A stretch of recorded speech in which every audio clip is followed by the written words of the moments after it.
in Dostoevsky's book, Crime and Punishment, he has his main character, Raskolnikov, decides that he's going to commit a murder, and he has very good justification for the murder. And Dostoevsky is very good at this. He puts his characters into very, very difficult moral situations and gives them full justification for pursuing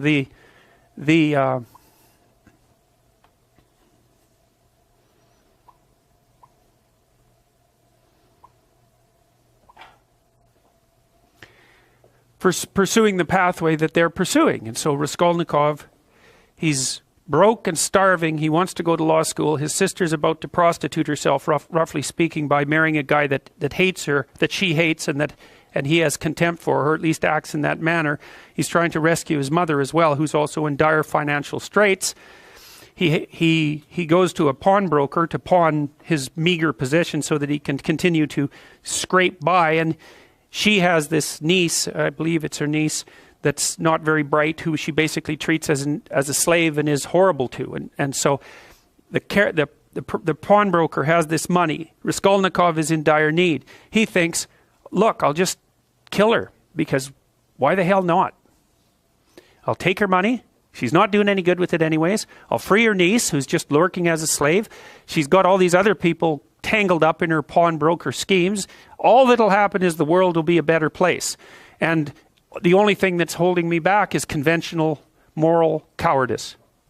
And, Dostoevsky has his character in Crime and Punishment go through days, hours and days and weeks of intense imagination about this, rationalization about this, trying to justify himself, placing himself outside the law so that he can perpetrate this act, and telling himself with all the best nihilistic arguments that the only possible thing that could be holding him back is an arbitrary sense of indoctrinated morality.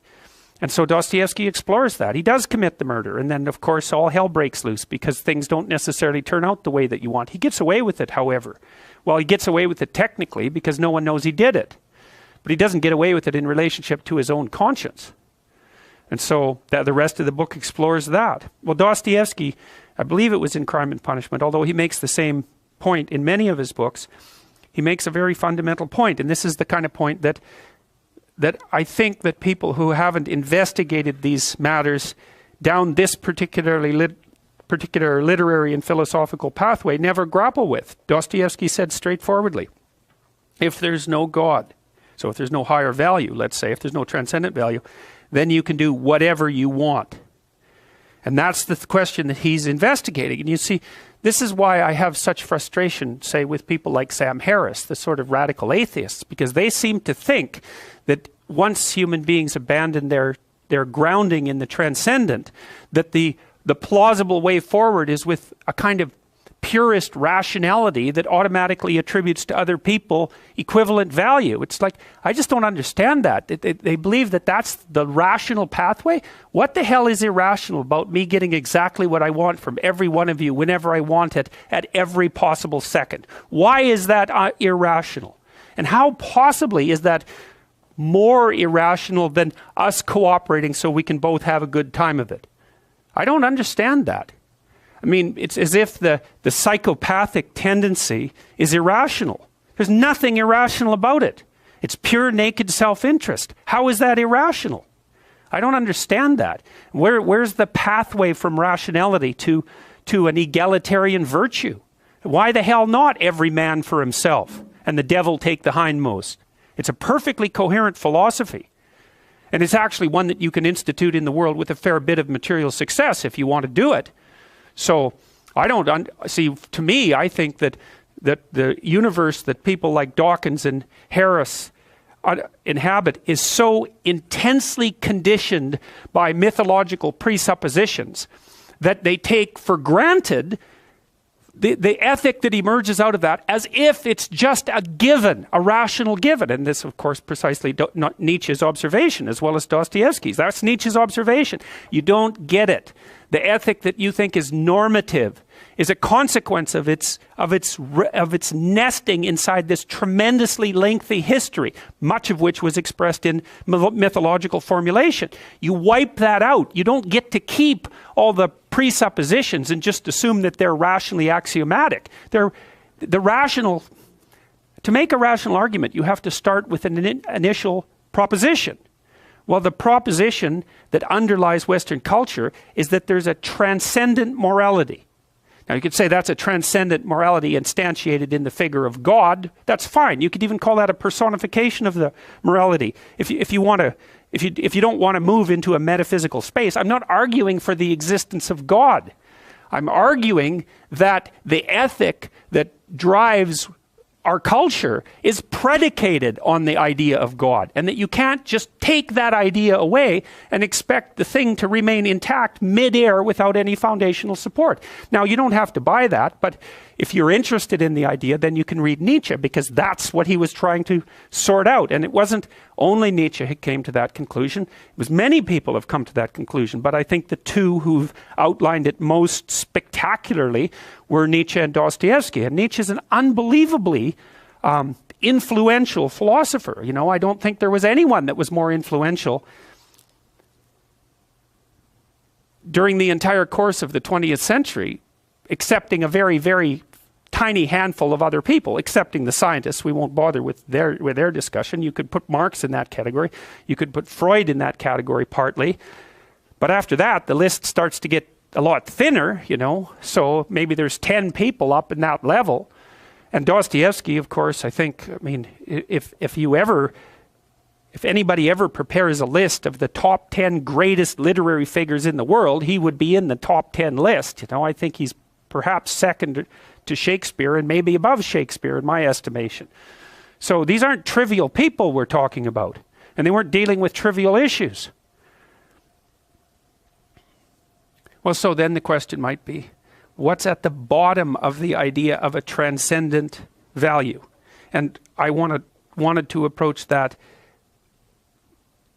staying out of the metaphysical domain as much as possible, because you can claim anything you want from a metaphysical perspective, and that's a big problem. And so people will say, well, why come up with the hypothesis of God, for example?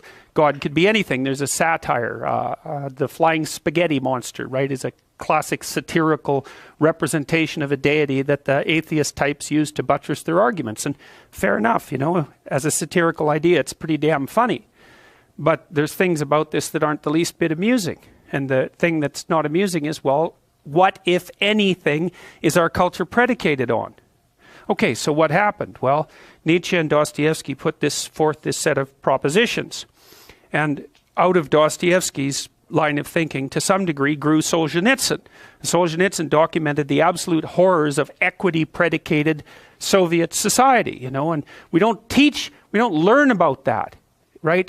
This I don't understand, is that what happened in the 20th century on the radical left end of the spectrum is not well documented. Students don't learn about it. Why the hell is that? We learn about World War II. We learn about what happened in the Holocaust, and fair enough, we absolutely should. But nobody knows. It's a mystery to everyone when I talk about what happened in the Soviet Union, and that's absolutely appalling. And that's to say nothing about what happened in China, which was equally horrible.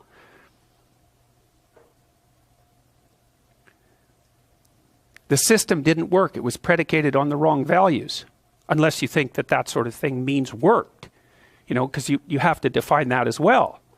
But it collapsed under its own weight after it killed tens of millions of people. That doesn't really, and still, it's not like Russia has recovered. It doesn't seem to me like that's a very good definition of worked. Now, whatever we're doing in the West seems to work for all of its flaws. And the question is, are we just deceiving ourselves? Is it just arbitrary power politics and opinion? Or is there something at the bottom of it?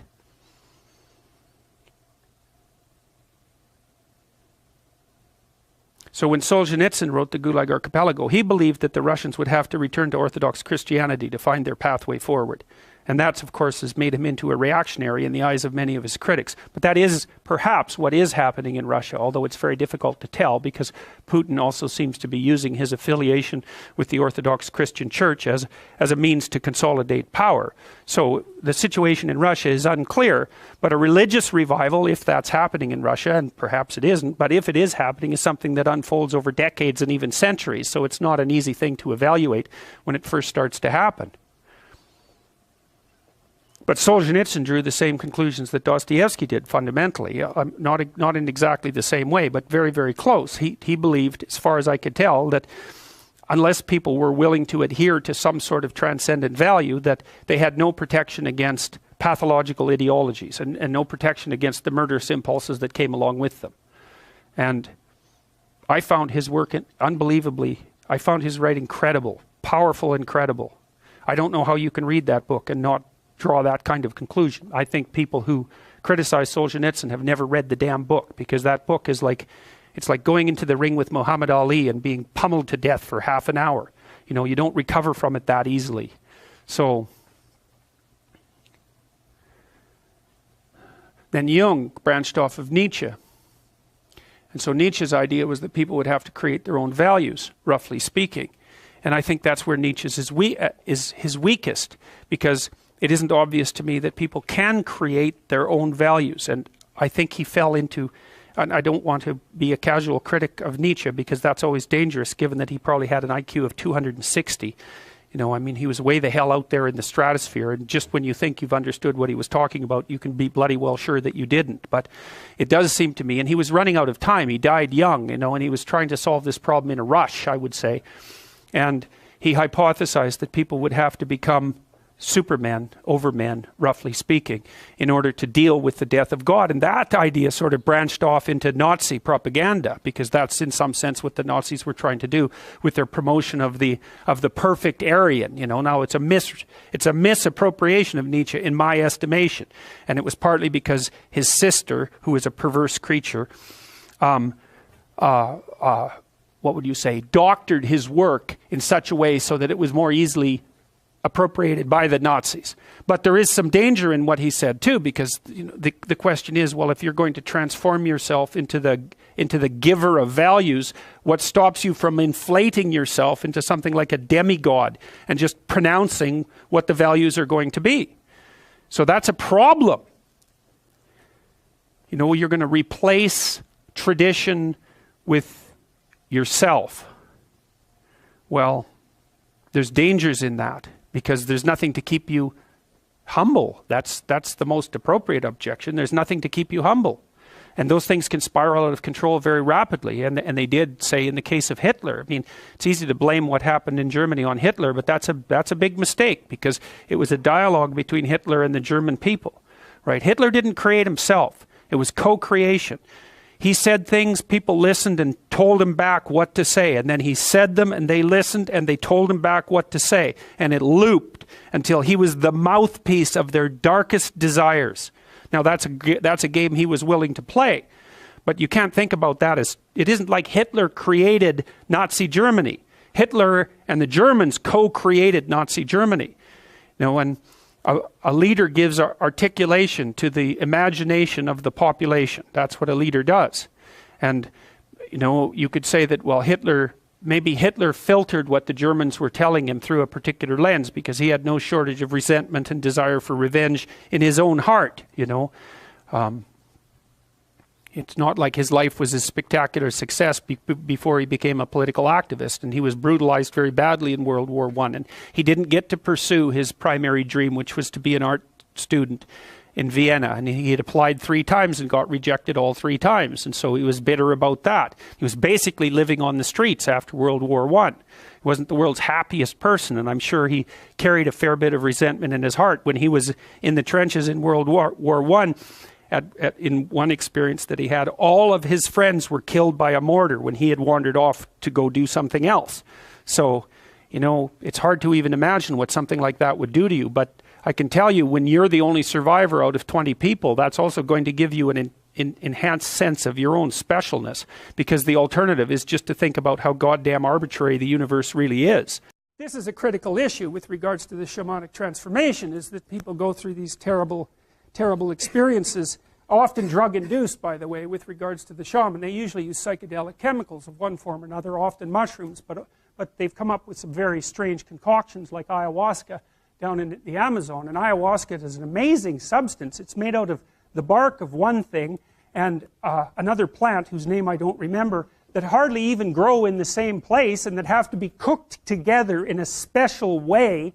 And no one has any idea how the damn Amazonians figured that out. It looks impossible. And if you ask them, they say, well, the plants told us how to do it, which, you know, Western people don't find very helpful. But the shamans are perfectly happy with that description. And ayahuasca takes them apart. And it does that in part because it affects the serotonergic system very, very powerfully, like all psychedelics do. And it transports them to another world. And that's how they interpret it. And what we know about psychedelics, you could put in a thimble and then throw the thimble away. We know nothing about psychedelics. There's new experiments going on at Johns Hopkins, for example, with psilocybin, which is part of this active chemical in magic mushrooms. Same structure, basically, as LSD and mescaline. And all the real psychedelics have basically the same structure, except the one that's derived from Amanita muscaria, which is called muscarinic acid. And it's its own weird thing that no one knows anything about. Anyways, they have profound neurochemical effects in very small doses. And the research group at Johns Hopkins has given psilocybin to research subjects, you know, purified psilocybin, because they started the new experimentation with psychedelics, and that's been banned for like 40 years, because psychedelics were so terrifying to our culture that we just put them away. It's like, whoa, no, we're not going there.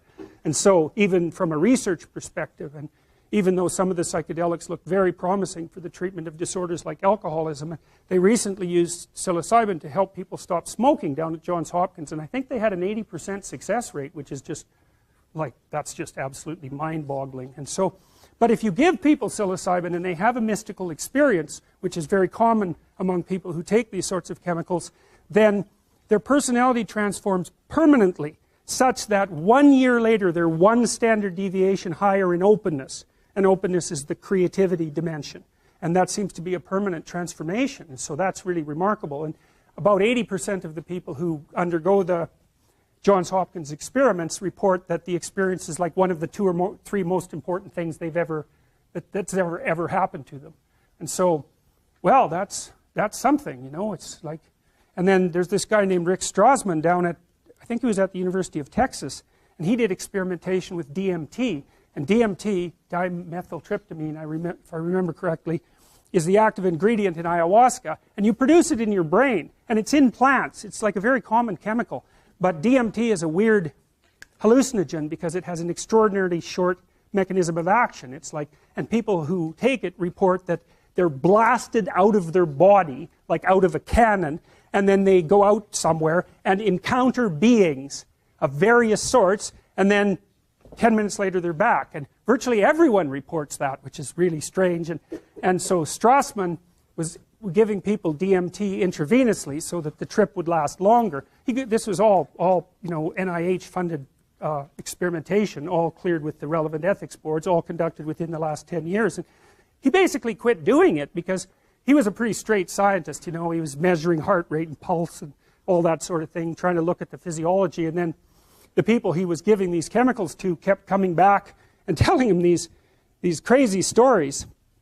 And, well, it was too much for him, you know, and no wonder, you know, because they all said the same thing. And he'd say, well, that was a dream. And they'd say, no, and it was the most real thing that ever happened to me. And he'd say, well, you know, it's an archetypal experience. And they'd say, no, that was no archetypal experience. I went somewhere else and I saw things and I'm back. And, like, I don't care what you think. And, like, who the hell knows, right? Because it's all subjective. But the weird thing about it is that everyone's reporting the same thing. How the hell do you account for that?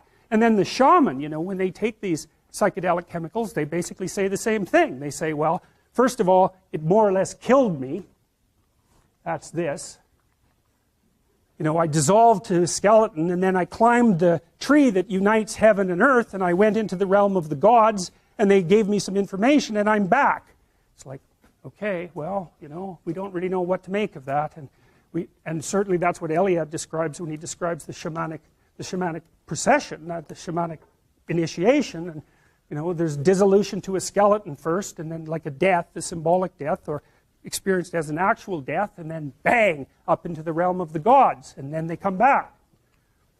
It's a very old idea. I mean, that's a medieval representation of the tunnel that people travel through at the end of their life to, you know, to find the light, which is a very common near-death experience report, and people don't have any idea what the hell to do with those reports, except say, well, it's the paroxysms of the dying brain, which you'd expect to be a hell of a lot more random, in my opinion.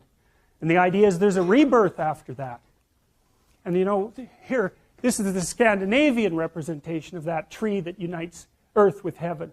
And so there's the Scandinavian representation. It has a snake, snakes down here eating it. And then that's the Amazonian representation. It's like, how the hell do you account for that? I mean, those pictures are so similar that it's beyond belief. Well, you know, we lived in trees for a long time. A long, long, long, long time. Millions of years. And there were lots of snakes around them. And so the idea that reality is a tree that's surrounded by a snake that's in us, man. It's down there. It's deep. And there's something about it that's true. Now, not true like we normally think of truth, but true in an entirely different manner. So, and all that's pretty damn strange. We'll stop with this. My son drew this when he was 7 years old. It blew me away, man. I thought it was so cool, so I had it laminated. And so, here is what it is. On the right-hand side, that's order. It's like the yin-yang thing. That's order. Left side, chaos. Right? And those are all mushroom houses, which I thought was amazing. And then there's this river that runs right down the middle, like the line for order and chaos. And then there's this tree that goes up to heaven, and that's heaven up there. It's like there's St. Peter, there's the pearly gates, there's the clouds. It's like, he never went to church, you know. It's like, what the hell? And then there's a little bug there that goes up and down from heaven to earth. And that was him. And I thought, he had a very organized psyche, that kid. He was a very, very stable kid, and still is. And he drew that, and I thought, Jesus, that's just bloody well unbelievable. And I still think that when I look at it. And that's a great example of an archetype. Carl Jung talked about this phenomenon. He described as retrogressive restoration of the persona. And so it's a complicated idea, but basically what it means is that sometimes you take a leap forward and you learn some things, but you can't catalyze a new identity, so you try to go back and hide in your old identity. And that actually doesn't work, because, well, things have changed and you've learned something, and that isn't who you are anymore. And so it's like you have to cut parts of yourself off in a destructive manner to fit back into the person that you were. Now what happens here is that Pinocchio escapes from this tyrannical situation and undergoes this descent into chaos, but he tries to go back home. He tries to go back to what he was, and he can't do that anymore. His father isn't at home anymore. And so when he goes home, he finds that there's no home there. Now, this happens to people sometimes, and it's often a shock to them. So one of the things I've noticed about Peter Pan type, I'm going to speak about men here because I've observed it more in men, is that they'll often stay under the thumb of their father. And you think, well, why would someone do that? Because it means they're subject to the tyrannical judgment of their father. They're always concerned about what their father would think, or whether their father approves of them, and so forth. And you think, well, that's got to be an unpleasant place to be. Why would you do that? One of the things that I've suggested to my clients and to other people sometimes is that here's a weird little exercise that you can undertake, a little thought experiment. So you have your parents, and of course your parents have friends who are about their age, and maybe some of them are people you only know peripherally. And I might ask you, well, do you care more about what your parents think than you care about what these peripheral people who know your parents think? And then the answer to that is, well, of course. And then the question that arises out of that is, why? I mean, for someone else, your parents are the peripheral people, and their parents are central. Like, why is it logical that your parents make opinion makes any more difference to you than the opinion of some randomly selected people who are approximately that age? Why is it the case that you would consider that they would know more than someone else? I mean, I know they know you better, and fair enough, but that's not the point. And then another point there is that to the degree that your parents' opinion about you matters more than some randomly selected people of approximately the same age, Jung would say, well, you haven't exactly separated out the God image from your parents, and so you're still under that combination. It's like, it's a complicated thing to talk about, but think about the Harry Potter series. Harry has two sets of parents, right? He's got the Dursley parents, and then he's got these like magical parents that sort of float behind, and he should know the difference between them. They shouldn't be one and the same. They're not for him. And it's like, well, you have your parents and you have nature and culture as parents, and you shouldn't be thinking that your parents are nature and culture as well. They shouldn't have final dominion over you. It means that you're not an individual yet if that's the case. Freud said, for example, that no one could be a man unless his father had died. And Jung said, yes, but that death can take place symbolically. Okay, so there's that part of the idea. And then another part of the idea is, one of the times in your life when you actually realize that you're an individual is when you'll go and ask your parents something and you'll realize they actually don't know any more about what you should do than you do. And that sucks. And that's partly why people are often willing to maintain a tyrant-slave relationship with their father. It's like, on the one hand, you have to be inferior in a relationship like that. You know, you've always got the judge watching you. But on the other hand, there's always someone who knows what to do. There's always someone standing between you and the unknown that you can go ask, what should I do? Well, at some point, you'll realize that the reason you can't ask that anymore is because they actually don't know any more than you do. And then that's a pain. Like that is a symbolic death. And that's also when you establish a more individual relationship with your parents. It's at that point that you could conceivably start taking care of them instead of the reverse. And that's a time that should come. But you have to let that image of perfection go. And that exposes you. Well, that's what happens here. You know, Pinocchio goes home and he wants things to be the way they were, and he wants to stay under the careful care of the benevolent father, but that's no longer possible. He's past that point, and that's why the father has disappeared. And so Geppetto has gone off to look for Pinocchio because he also needs his son, but in any case the house is abandoned. And so then we see inside the house that everything's covered with cobwebs and everything's gone, and Pinocchio and the cricket sit on the steps and they're very concerned. First of all, they wonder where he went, so they're actually concerned that he's gone, but they also don't know what to do because there's just no going home. And so, you know, that's also the case that once you hit a certain point in your development, well, it's the same thing we already talked about. The answers that you're looking for are not going to be found in your parents' house. It's as simple as that. Now, you could artificially maintain your dependency, but, you know, if you do that for too long, things get pretty ugly.